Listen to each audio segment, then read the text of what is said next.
الحمدللہ وحدہ والصلاة والسلام علی من لا نبی بعد واعوذ باللہ من الشیطان الرجیم بسم اللہ الرحمن الرحیم شہر رمضان الذی انزل فیہ القرآن ھدی للناس وبینات من الھدی والفرقان بسم اللہ الرحمن الرحیم رب اشرح لی صدری ویسر لی امری واحلل عقدۃ من لسانی یفقہوا قولی۔ میرے عزیز سامعات، آپ سبھی کا درس قرآن مجید میں تہہ دل سے خیر مقدم ہے۔ السلام علیکم ورحمۃ اللہ وبرکاتہ۔ کیسے ہیں آپ سبھی لوگ؟ الحمدللہ کے آگے بولیے، اچھے ہیں؟ الحمدللہ، اللہ تعالیٰ کرے آپ بہت اچھی رہیں، بہت صحت مند رہیں، کیونکہ رمضان بھی آنے والا ہے۔ آپ کو اللہ پاک مزید صحت نصیب کرے تاکہ آپ آنے والے بہت مبارک مہینے میں بہت اچھی عبادت کر سکیں۔ اللہ تعالیٰ آپ سب سے راضی اور خوش ہو جائے اور تمام گناہوں کی مغفرت کر دے، آمین آمین، جزاک اللہ خیرہ۔ تو ہم لوگ یہاں گیدر ہوتے ہیں درس قرآن و سیرت و حدیث جاننے کے لیے، اور درس قرآن مجید میں کون سی سورہ چل رہی ہے؟ سورہ طٰہٰ۔ سورہ طٰہٰ کی کس آیت تک لاسٹ ویک ہم لوگ نے تفصیل سے جان لیا تھا؟ آیت نمبر 50 تک نا؟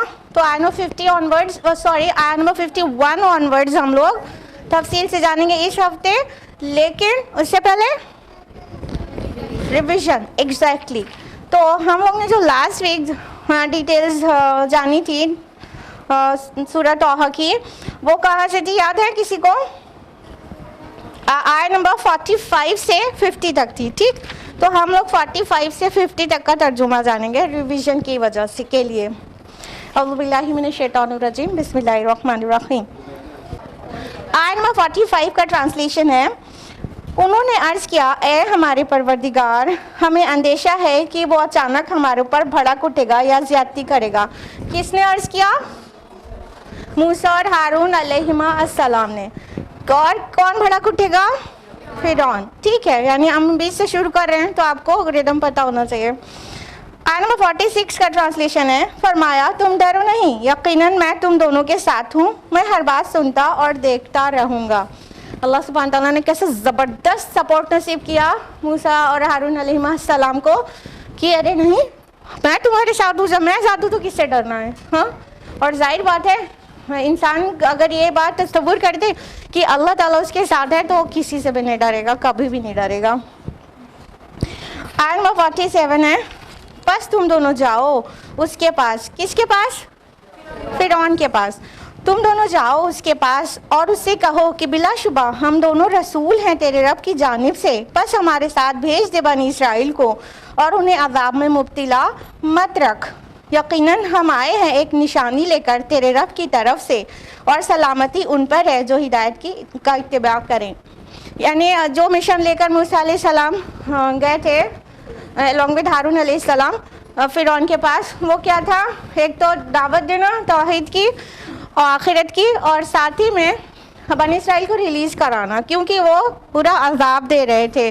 جو قبطی تھے اور فرعونی تھے جتنے، وہ بنی اسرائیل کو بہت زیادہ پرسیکیوٹ کر رہے تھے ایک طرح سے، ان سے جس طرح کا کام لیتے تھے اور جس طرح پیش آتے تھے ان سے، وہ ایک بہت بڑا پرسیکیوشن تھا ایکچولی۔ اور اتنا ہی نہیں، اور بڑے بڑے ظالمانہ حکم وہاں پہ لگا کے رکھے تھے۔ تو اللہ تعالیٰ نے موسیٰ اور ہارون علیہ السلام کو مشن سمجھا دیا، اس لیے جاؤ ان کے پاس۔ اور یہاں پہ بیایتن جو آیا ہے نشانی لے کر، تو ہم نے لاسٹ ویک آپ کو بہت کلیئر بتایا تھا، یہاں پہ نشانی سے مراد ہے حجت اور دلیل، ٹھیک ہے؟ یعنی جو اللہ تعالیٰ نے جس طرح سے ویل اکوپ کر کے بھیجا تھا موسیٰ علیہ السلام کو، وہ سب چیزیں فرعون کے سامنے ایک دلیل تھی، حجت تھی۔ آیت نمبر 48 کا ٹرانسلیشن ہے، ہماری طرف یہ وحی کی جا چکی ہے کہ اس پر عذاب آئے گا جس نے جھٹلایا اور منہ پھیر لیا۔ اس میں ہم نے آپ کو دعوت کی ایک حکمت بھی بتائی تھی کہ اب عذاب اور پنشمنٹ کی بات ہو رہی ہے تو تھرڈ پرسن میں چلے گئے، یہ نہیں کہا سیکنڈ پرسن میں کہ تم پر عذاب آ جائے گا نہیں مانو گے تو، اتنا اسٹریٹ فارورڈ نہیں کہا، بلکہ یہ نہیں کہا کہ تم سب تباہ ہونے والے ہو، بلکہ کہا جو نہیں مانے گا، ایک جنرل کر کے کہہ دیا تھرڈ پرسن کو، جو لوگ نہیں مانیں گے ان پر عذاب آئے گا۔ تو فرعون نے پوچھا کہ آیت نمبر 49، فرعون نے کہا کہ اے موسیٰ تم دونوں کا رب کون ہے؟ یعنی فرعون تو ابھی اپنی ربوبیت لگاتا تھا نا کہ انا ربکم الاعلی، میں تمہارا سب سے اعلیٰ برتر رب ہوں، تو اس نے پوچھا موسیٰ علیہ السلام سے کہ تم دونوں کا رب کون ہے؟ تو آیت نمبر 50 میں موسیٰ علیہ السلام نے جو جواب دیا شاید ہی اس سے زیادہ مطلب جامع جواب ہو سکتا ہو۔ موسیٰ علیہ السلام نے فرمایا کہ ہمارا رب وہ ہے جس نے ہر شے کو اس کی خلقت عطا کی پھر ہدایت دی، یعنی رب کی ایسی ڈیفینیشن دے دی، رب کا ایسا انٹروڈکشن دے دیا جو فرعون کے جو کلیم تھا انا ربکم الاعلی، اس کا کلیم بالکل دھراشائی ہو گیا۔ اب وہ کہیں پہ بس سٹینڈ نہیں کر رہا تھا کہ کیا ہر چیز کو فرعون نے بنایا ہے، کیا پیدا کیا ہے، اور جس وے میں وہ ورک کر رہے ہیں، جیسا کہ ہم نے آپ کو بہت سائنٹیفک ایکسپلینیشن دیا تھا لاسٹ ویک، بہت لمبا سا، کہ ہدایت دینے سے کیا مراد ہے، کہ کس کو کس طرح اپنی لائف کو کنڈکٹ کرنا ہے، وہ سب اس کو پتہ ہوتا ہے۔ جینیٹک کوڈنگ اللہ تعالیٰ ایسے کر دیتا ہے کہ کیا چیز کیسے کرنا ہے، every thing and every living being knows, ٹھیک ہے۔ تو یہ ہے ہدایت، یہاں پہ ورڈ ہدایت کے معنی بہت زیادہ ہم نے پورا سائنٹیفک ایکسپلینیشن دے کے آپ کو بتا دیا تھا جینیٹک کوڈنگ کے بارے میں۔ تو حالانکہ وہ فرعون اور وہاں کے لوگ جینیٹک کوڈنگ ابھی نہیں جان رہے تھے، لیکن یہ تو دیکھ رہے تھے نا کہ بکری کا بچہ کیسے ہی پیدا ہوتے کھڑا ہو جاتا ہے اور دودھ پینے لگتا ہے، کس نے اسے گائیڈ کیا، اور ہیومن بینگ کا بچہ جب تک مدرس ووم میں ہے تو نہ اسے منہ سے اورل کھانے پینے کی ضرورت ہے، نہ اس کا کوئی بھی مطلب یورینیشن کرتا ہے، پوٹی کرتا ہے، اور جب وہ پیدا ہوتا ہے وہ ساری ضروریات اس کی شروع ہو جاتی ہیں۔ بہت ساری ایگزامپلز ہیں جو ثابت کرتے ہیں کہ اللہ تعالیٰ نے کس طرح کسی کو بنایا اور کس طرح اس کو ہدایت دی، یعنی اس کو گائیڈ کیا کہ کیا ڈوز اینڈ ڈونٹس ہیں۔ تو یہ جو تعارف تھا اللہ تعالیٰ کا، رب کا، معبود حقیقی کا، وہ تعارف ایسا تھا کہ فرعون بالکل حواس باختہ ہو گیا، اور اس نے ایسا سوال کیا جو اس کی جھنجھلاہٹ اور تل ملاہٹ کا پتہ دیتے ہیں۔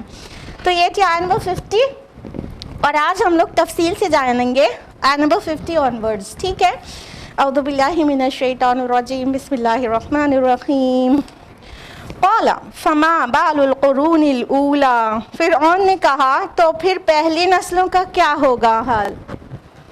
سبحان اللہ۔ اب دیکھیے جب فرعون کو موسیٰ علیہ السلام نے ایسا زبردست انٹروڈکشن دیا اللہ رب العالمین کا کہ اللہ تو وہ ہے جس نے پیدا کیا ہر چیز کو اور جس نے اس کو گائیڈ کیا، تو اب فرعون ظاہر بات ہے کہ وہ اپنا جو رب ہونا کلیم کرتا تھا وہ اپنے آپ کو اس خانے میں رکھ کر ثابت ہی نہیں کر پا رہا تھا، وہ یہ اب کہنے کی پوزیشن میں ہی نہیں بچا، نہیں رب تو میں ہوں۔ اب وہ کہہ پاتا کیا ہر چیز کو اس کا کلیم ہے کہ اس نے پیدا کیا اور اس کو گائیڈ کیا، اس نے اس وے میں اس کو بنایا؟ نہیں۔ تو بہت بری طرح سے وہ بوکھلا گیا، تو اس نے ایسا سوال کر ڈالا جو اس کی بوکھلاہٹ کا بھی پتہ دیتے ہیں، اور ساتھ ہی لوگوں کو آفینڈ کرنے کا ایک اس میں ریزن چھپا ہوا ہے۔ یا تو اس کا یہ سوال یا تو جہالت کی بنیاد پر ہے یا شرارت کی بنیاد پر ہے یا دونوں کی بنیاد پر۔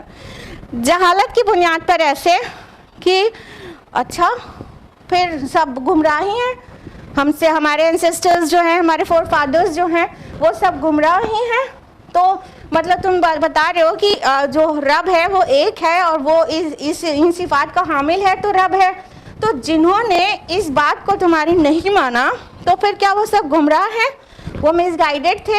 تو یہ اس کی جہالت کا پتہ دیتے ہیں کہ وہ اتنا بوکھلا گیا تھا، اتنا جھنجھلا گیا تھا کہ اس نے اپنے انسیسٹرز کے بارے میں پوچھ لیا۔ یا تو جو یہاں پر قرون الاولی الفاظ آئے ہیں نا، تو قرون اولا ایسے بھی اردو میں بھی مستعمل ہے نا، اس کا مطلب کیا ہوتا ہے کہ پہلے کے جو لوگ ہیں، پہلے کی جو نیشن ہے، تو قرون اولا میں اس سے پہلے کون لوگ آئے؟ عاد، سمود اور قوم نوح، یہ سب بھی آ گئے. تو ان لوگوں نے نہیں مانا تھا، ان پر مان لو عذاب آ گیا تو ان کا کیا ہوا؟ یہ سوال ہے. تو پھر ان کا کیا ہوا؟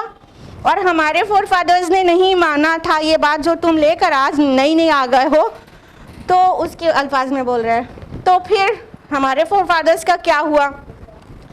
تو یہ سوال اگر یہ آؤٹ آف اگنورنس تھا، یہ جہالت اور جھنجھلاہٹ میں تھا، تو اس کے پیچھے یہ مقاصد ہیں. لیکن بہت چانسز ہیں کہ یہ شرارت میں تھا. جب اس نے دیکھا فرعون نے کہ موسیٰ علیہ السلام نے ایسے واضح معجزات کے ساتھ ثابت کر دیا ہے کہ وہ اللہ تعالیٰ کے پیغمبر ہیں، وہ ان کے پاس بہت بڑی طاقت ہے معجزات کی شکل میں، اور جو رب کا انٹروڈکشن دیا ہے اس کے آگے بھی سب لوگ بالکل اسپیچ لیس ہو چکے ہیں.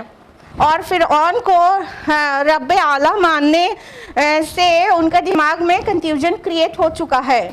تو جب فرعون نے دیکھا کہ یہ تو پورا میرا جو کاسل میں ہو رہا تھا نا، پورا دربار لگا تھا اور سارے درباری تھے، فرعونی بھی تھے، بنی اسرائیلی بھی تھے، تو سارے لوگ کے بیچ میں اتنی بڑی بات ہو گئی تھی. تو اس نے شرارت میں یہ سوال کھڑا کر دیا کہ جب میں کہوں گا کہ ان لوگوں کا کیا حال ہے جو ہم سے پہلے تھے، تو سامنے والا ہو سکتا ہے کہ وہ سب گمراہ تھے اور وہ سب جہنمی ہیں، تو جتنے درباری ہیں وہ بھڑک اٹھیں گے. کیونکہ کیا ہوتا ہے، زیادہ تر لوگوں کا اپنے اینسسٹر سے ایک بہت سینٹیمنٹل ریلیشن ہوتا ہے کہ نہیں؟ اپنے آباء و اجداد چاہے وہ غلطی پر ہوں، ان سے بڑے جذباتی تعلق ہوتا ہے، ان کو کوئی کچھ نہ کہے. یہ سنو، ہوتا ہے ہر کسی کا. اگر آپ نہیں سوچ پا رہے تو اپنے پیرنٹس کے بارے میں سوچئے کہ اگر آپ کے پیرنٹس کو کوئی غلط سلط بولنے لگے اور وہ مطلب دنیا سے جا چکے ہیں، تو آپ کتنی پوری طرح سے بھڑک جائیں گے نا. تو اگر وہ دنیا میں تو بھی بھڑک جائیں گے، لیکن اگر دنیا سے جا چکے ہیں تو اس سے 2 گنا زیادہ آپ بھڑک جائیں گے نا. تو اس نے ایسا سوال کر دیا تھا جو سب کو بھڑکانے کے لیے بہت کافی تھا. مطلب he just wanted to offend everyone، تاکہ وہ سب کے سب بھڑک جائیں. اور ابھی جو ثابت ہوا ہے کہ موسیٰ حق پر ہیں، تو اس سے یہ لوگ جو ہے تھوڑا سا وہ نہ ہونے پائے، مطلب کنفیوز نہ ہونے پائے.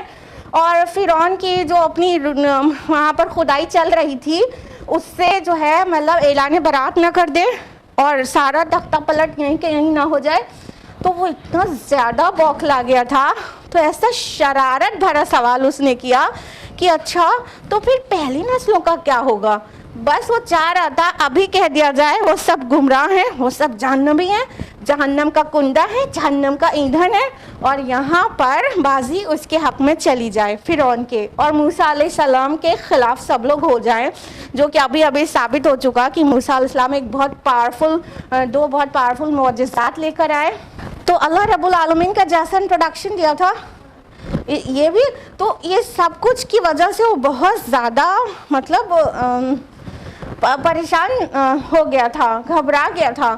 اور اس کے پیچھے تھوڑا ہسٹوریکل جو بیک گراؤنڈ ہے، جو تاریخی پس منظر ہے، اس کو بھی ذہن میں رکھیے.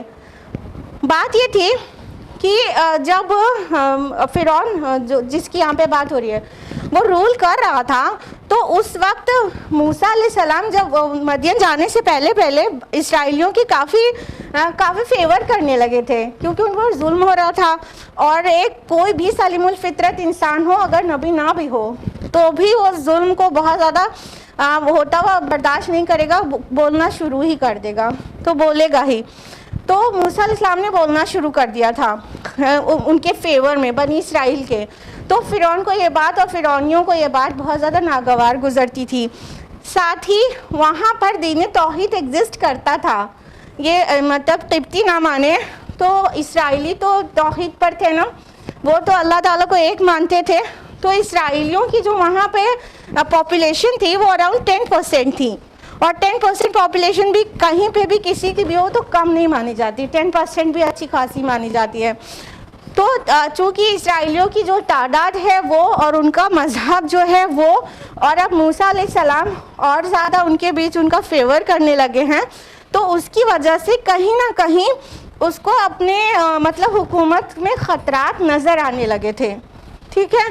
تو وہ اتنا بڑا رسک لینے کے لیے تیار نہیں تھا کہ مطلب موسیٰ علیہ السلام نے جو کچھ ابھی سب کے سامنے کر دیا تو سب کے ذہنوں کو فوراً متاثر کر دے. یعنی دین توحید وہاں پہ کہیں نہ کہیں ایگزسٹ تو کر ہی رہا تھا نا اسرائیلیوں کے درمیان, اور یہاں پہ ثابت ہوا جا رہا تھا کہ جو توحید ہے ایکچولی وہی حق ہے. تو فرعون ایک دم بری طرح سے بوکھلا چکا تھا, وہ بالکل آؤٹ آف مائنڈ ہو چکا تھا. اور تو اس نے ایسا بہت شارپ بھی تھا. اس کا یہ سوال دکھا رہا ہے کہ وہ کتنا شارپ اور کتنا زیادہ مطلب اپنے کام کے لیے کتنا اسمارٹ تھا. تو وہ اس نے اپنی اسمارٹنیس یہ دکھائی کہ ایسی بات یہاں پہ کر دو کہ پورا پیسہ پلٹ جائے اور سب لوگ جو ہیں اپنے آباء و اجداد کے خلاف نہ سن پائیں اور سب لوگ بھڑک اٹھیں موسیٰ کے اوپر. تو پھر جو یہ سوال تھا کہ پھر پہلے کی نسلوں کا کیا ہوا. بال القرون الاولی آیا ہے. بال مینس کیا ہوتا ہے؟ بال مینس مطلب پوزیشن ہوتی ہے, ان کا حال کیا ہے, ان کی کنڈیشن کیا ہے.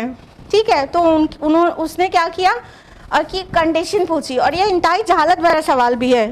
انسان کو یہ دیکھنا چاہیے نا کہ میری ہدایت کے لیے کیا چیز امپورٹنٹ ہے. اور بہت انتہائی جاہل لوگ یہ کرتے ہیں نا کہ جب ان کو اچھی باتیں بتاؤ تو کہنے لگتے ہیں اچھا ان کے ساتھ کیا ہوگا, ان کا کیا ہوا, ہاں تو بتا ان کو جنت میں ملے گی کہ جہنم. یہ بہت نان ایشو والے کویشچنز ہیں نا کہ اگر 3 جنریشن پہلے جو مرا ہے اس کو وہ جنت میں جائے گا کہ جہنم میں, یہ ہمارا ایشو ہے. اس سے ہماری آخرت کہیں سے بھی افیکٹ ہو رہی ہے کہ فلاں کے ساتھ کیا ہوا. ہماری آخرت اس سے افیکٹ ہو رہی ہے کہ ہم کیا سوچتے ہیں, ہم کیا عقیدہ رکھتے ہیں اور کیا عمل کرتے ہیں نا. تو اپنے بارے میں سوچنے کے بجائے کسی اور کا سوال کرنا یہ انتہائی جاہل لوگ کرتے ہیں. آج بھی داعیان اسلام جب حق پیش کرتے ہیں تو فوراً وہ نان ایشو میں الجھ جاتے ہیں. اچھا وہ مطلب یزید کیسے تھے, ان کا کیا ہوا, مطلب نان ایشو میں الجھاتے ہیں. ٹھیک ہے, تو یہ بھی ایک جہالت بھرا بھی سوال تھا اور بہت کلیور بھی کویشچن تھا تاکہ بھڑک اٹھیں سب لوگ اور سب کے آفینڈ ہو جانے سے اس کا کام بن جائے. آیت نمبر 52 ہے قال علمها عند ربی فی کتاب لا یضل ربی ولا ینسا.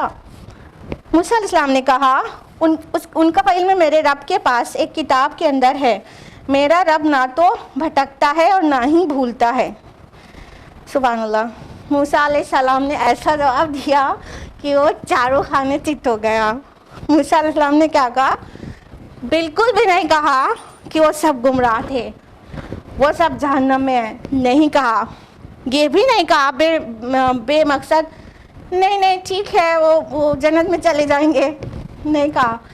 ایکچولی رسول ہو یا داعی اس کا کام یہ ہے ہی نہیں کہ ڈکلیئر کرے کہ کون جنتی اور کون جہنمی ہے. اور ہاں اگر یہ جواب دے دیا جاتا کہ وہ سب جہنمی ہے, جس نے شرک کیا وہ اسٹریٹ فارورڈ جہنم میں چلا جائے گا, تو یہ بہت خلاف حکمت ہوتا. تو انہوں نے ایسا بڑھیا سا جواب دیا کہ بس اب اس کے پاس بچا نہیں. اور یہ ایک داعی کو یہ بہت اچھی طرح سے سمجھنا چاہیے کہ یہ جواب کی کیا اہمیت ہے دعوت میں.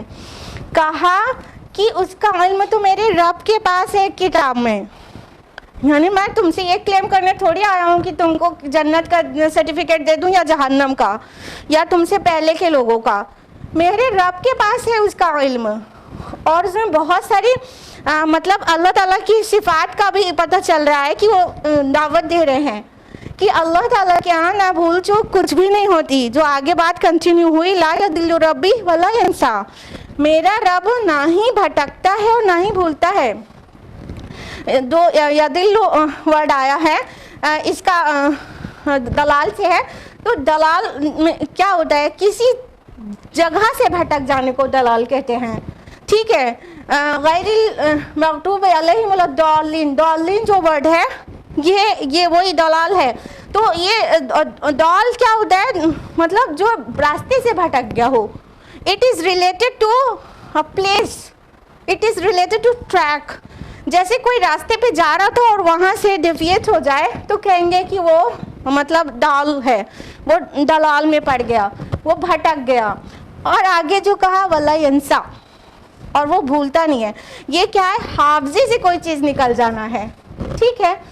تو کس طرح سے اپنے رب کو فردر انٹروڈیوس کیا اور اس کے اسی سوال کا جواب دیا کہ میرا اللہ، میرا رب نہ ہی وہ ٹریک سے بھٹک جاتا ہے اور نہ ہی کوئی چیز اس کے حافظے سے نکل جاتی ہے.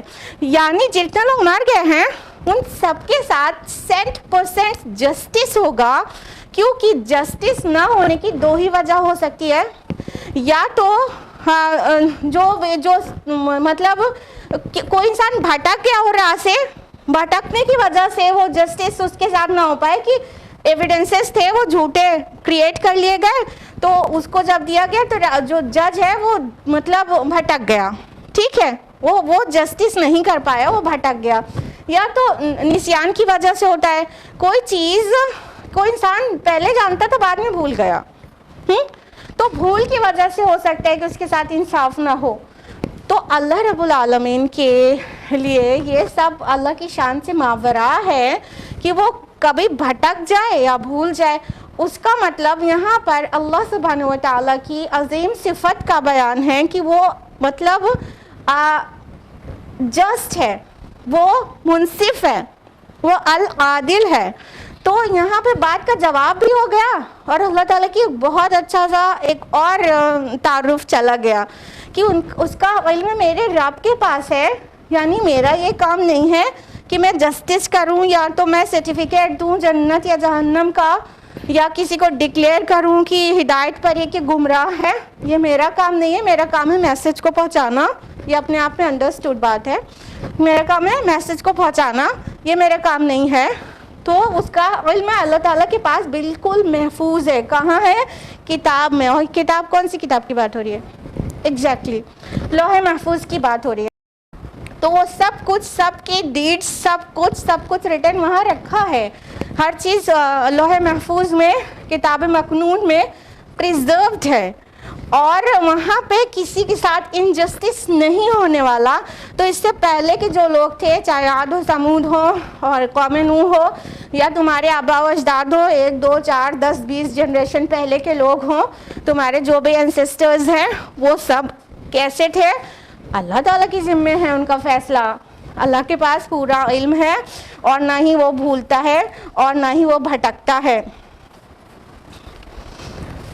آیت نمبر 53 ہے الذی جعل لکم الارض مہدا وسلک لکم فیہا سبلا وانزل من السماء ماء.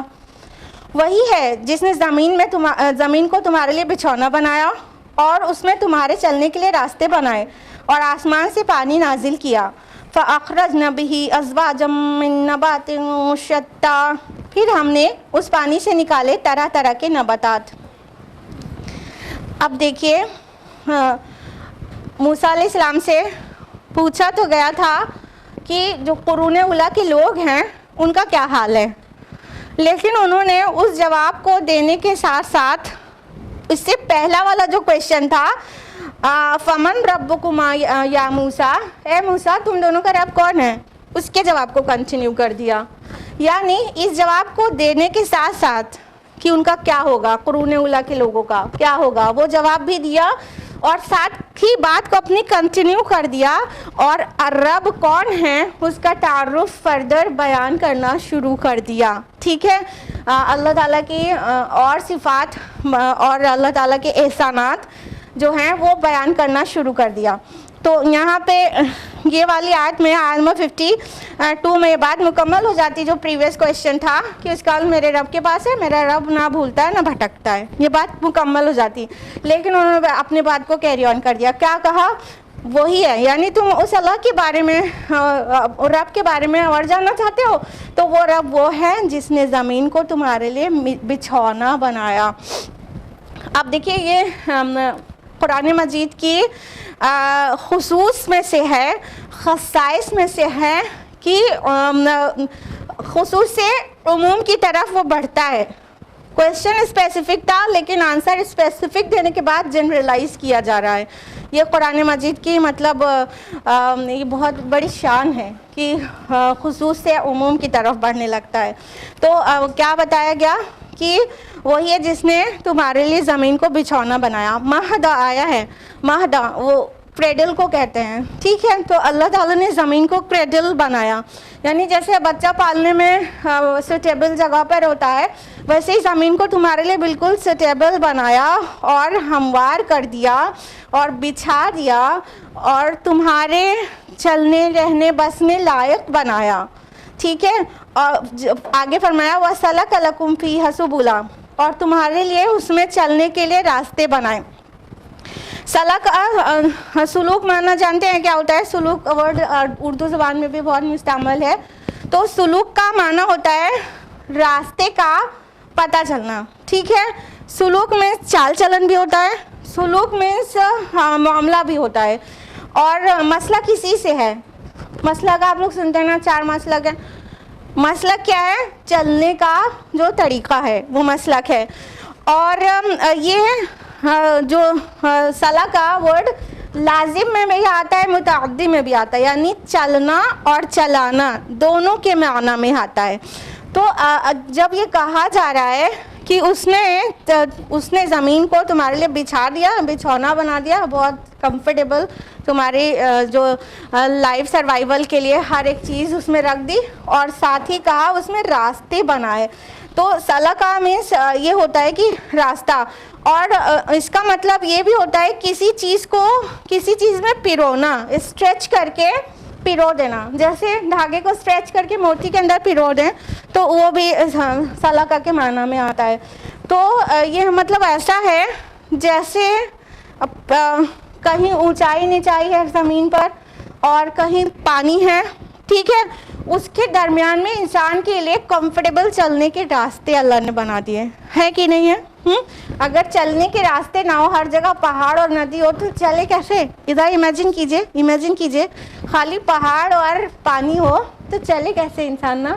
تو اللہ تعالیٰ نے یہاں پہ سلک کا ورڈ یوز کیا ہے, مطلب اسٹریچ کر دیا تمہارے لیے. پلین بھی ہے, خالی اونچائی نیچائی نہیں ہے, پہاڑ اور کھائی نہیں ہے, کیا ہے؟ پلین بھی ہے. اور پلینس پر تم چلتے ہو, اس میں راستے بناتے ہو اور چلتے ہو. تو یہ ایکچولی اسٹریچ کر کے اللہ تعالیٰ نے تمہارے لیے راستے بھی بنا دیے. اور فرمایا کہ آسمان سے پانی نازل کیا. تو اللہ تعالیٰ نے آسمان سے پانی نازل کیا, جس سے آگے فرمایا کہ پھر ہم نے اس پانی سے نکالے طرح طرح کے نباتات. اب دیکھیے یہ موسیٰ علیہ السلام کا سٹیٹمنٹ چل رہا تھا, اور ایک آیت کے اندر ہی اللہ تعالیٰ کے الفاظ شروع ہو گئے. یہ مطلب قرآن کی شان میں سے ایک ہے کہ کس طرح سے مطلب چینج ہو جاتا ہے, اور بہت آسانی سے قاری کو سمجھ میں آتا ہے کہ اب وہ کس کا سٹیٹمنٹ پڑھ رہا ہے, ٹھیک ہے. تو ابھی تو موسیٰ علیہ السلام انٹروڈکشن دے رہے تھے اللہ رب العالمین کا, اور اللہ تعالیٰ نے پھر یہاں سے اس کے آگے سے اللہ تعالیٰ کے جو اقوال ہیں وہ شروع ہو گئے. تو یہاں پہ فرمایا کہ پھر ہم نے پانی سے طرح طرح کے نباتات نکالے, یعنی اللہ ہی ہے جس نے آسمان سے پانی برسایا, اور یہاں پہ جتنا ویجیٹیشن ہے وہ سب وہ رین واٹر کے بغیر بالکل پاسبل ہی نہیں تھا. تو یہ اللہ ہے. کہنے کا مطلب موسیٰ علیہ السلام کا جو کمپلیٹ انٹروڈکشن اللہ تعالیٰ کے لیے جا رہا ہے کہ یہ ہے, تم اس رب کو نہیں پہچانتے, سوال کر رہے ہو کہ فمن ربکما یا موسیٰ. یہ تو ویسی ہی حیرانی والی بات ہو گئی کہ جیسے والدین اپنے بچوں کو پالے پوسیں, ان کی ساری ضروریات پوری کریں, ہر چیز انہیں کریں, بچپن سے پال کے بڑا کریں, اور ایک دن اچانک بیٹا کہنے لگے کہ ہو آر یو, ماں کو کہہ رہے تم کون ہو, میں تمہیں نہیں پہچانتا. یہ بالکل ایسا ہی ہے کہ اللہ کا ایک بندہ کہے, کوئی بھی ہو, اللہ کا ایک بندہ کہنے لگے رب کون ہے, میں نہیں جانتا, بتاؤ رب کون ہے. ماں کے جو احسانات ہوتے ہیں وہ بھی لمیٹڈ ہوتے ہیں. اللہ تعالیٰ کی جو احسانات ہیں ہر بندے پر, چاہے وہ بندہ مان رہا ہو رب کو نہیں مان رہا ہو, اس کے اوپر سب کے اوپر ہے. ان میں سے جو باتیں بتائیں وہ بہت جنرل ہے کہ نہیں ہے, صرف مومن کے لیے تو نہیں. اللہ تعالیٰ نے آسمان سے پانی نازل کیا نا, زمین کو بچھونا صرف مومن کے لیے تو نہیں بنایا نا, زمین میں راستے اللہ تعالیٰ نے کھینچ دیے, نکال دیے, صرف مومن کے لیے تو نہیں, سب کے لیے, مومن کے لیے, کافر کے لیے, ایتھیسٹ کے لیے, سب کے لیے نا. تو اس کے بعد بھی ساری چیز کو اویل کرے، ساری اللہ تعالیٰ کی نعمتوں کو، اور ساری بھرپور استعمال کرتے ہوئے پھر کہے رب کون ہے. تو یہ بالکل ویسا ہی ہے جیسا ایک بیوی اپنے ہسبینڈ کی حفاظت میں رہے، وہ اس کے ناز نخرے برداشت کرے، اسے نان نفقہ پورا دے، روٹی کھلائے، حفاظت کرے، اور اس کی کاسمیٹکس لا کے دے، ہاں، اور اس کا وارڈروب جو سجا ہے وہ سب ہسبینڈ کھلائے، سارے نخرے اٹھائے، اور پھر ایک دن بیوی کرنے لگے کہ تم کون ہو، میں تمہیں نہیں پہچانتی، کوئی بتائے ذرا یہ کون ہے. یہ بالکل ایسا ہی ہے. انفیکٹ کہنا چاہیے یہ اس سے بھی بدتر بات ہے کہ کوئی اللہ تعالیٰ کے لیے کہے وہ رب کون ہے، اس سے بھی بدتر بات ہے، کیونکہ پھر بھی شوہر کے بھی جو احسانات ہیں وہ لمیٹڈ ہیں، اور اللہ تعالیٰ کے احسانات اور بلیسنگز جو ہیں ہم سب پر، وہ definitely it is unlimited, it goes to infinity نا. کوئی بھی مطلب اس کو کاؤنٹ نہیں کر سکتا. وَإِن تَعُدُّوا نِعْمَتَ اللَّهِ لَا تُحْصُوهَا. تم اللہ کی نعمتوں کو کاؤنٹ کرنا چاہو تو کر نہیں سکتے. پھر اس کے بعد وہ نعمتیں دینے والوں کو، اپنے منعم کو، اپنے خالق کو، اپنے پروردگار کو کہنے لگو وہ کون ہے، تو یہ اتنی ہی عجیب بات ہوگی. تو موسیٰ علیہ السلام نے اتنے پہ اکتفا نہیں کیا کہ مطلب وہ بتا دیتے کہ قرون اولیٰ کے لوگوں کا کیا ہوا. انہوں نے رب کا انٹروڈکشن آگے بڑھا دیا. آیت نمبر 54.